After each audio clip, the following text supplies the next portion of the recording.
Okay, it's all sanded down, and I'm just going to brush it off with my paintbrush to get all of my sawdust off.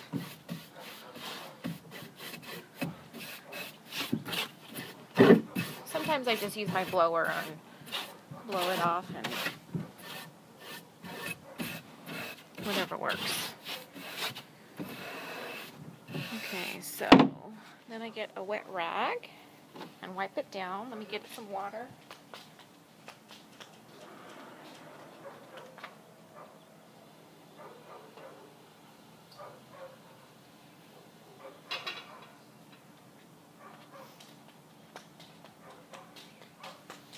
So I'm basically just concentrating on the front of this drawer, because that's all that's going to show, and a little bit of the sides when you open it.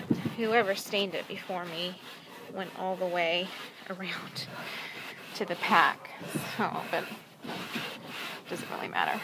And there's a lot of stain still, or a little bit of stain still showing through, which is okay, because once I get all my paint layers on, it's not going to show.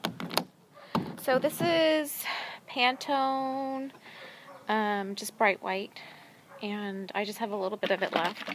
So I've added water to it to make it really thin,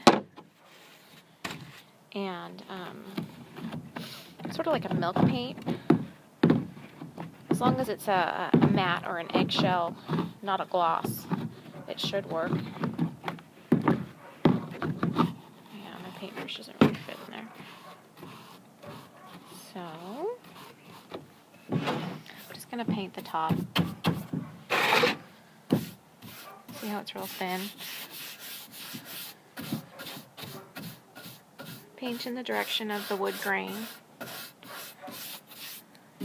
Do all things in the direction of the wood grain, or else it just doesn't look good. So I'm just going to go about halfway back on my drawer sides.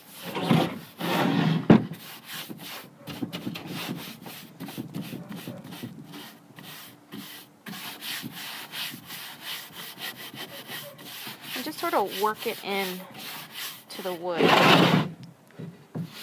Smush your paintbrush into the crevices. You're still going to be able to see the wood. Well, I'm working with pine.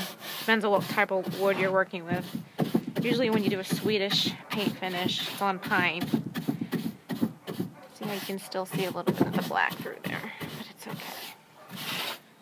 So since that is a watered down paint,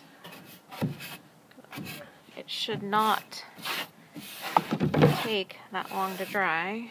Maybe I should do the bottom. Yeah, the bottom right here too.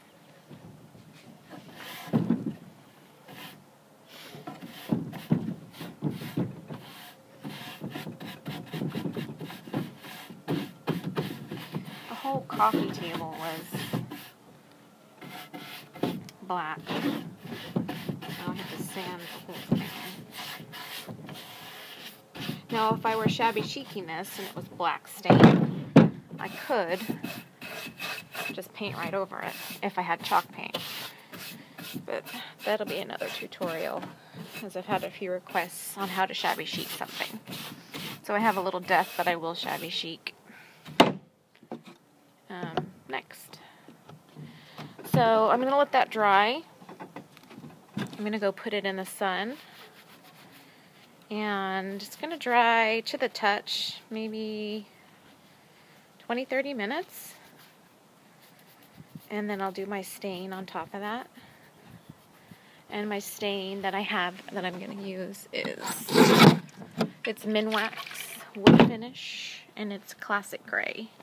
Now when you use the stain, you want to be sure that you mix it real well, because a lot of times the stain will separate and the color, which is thicker, will be on the bottom.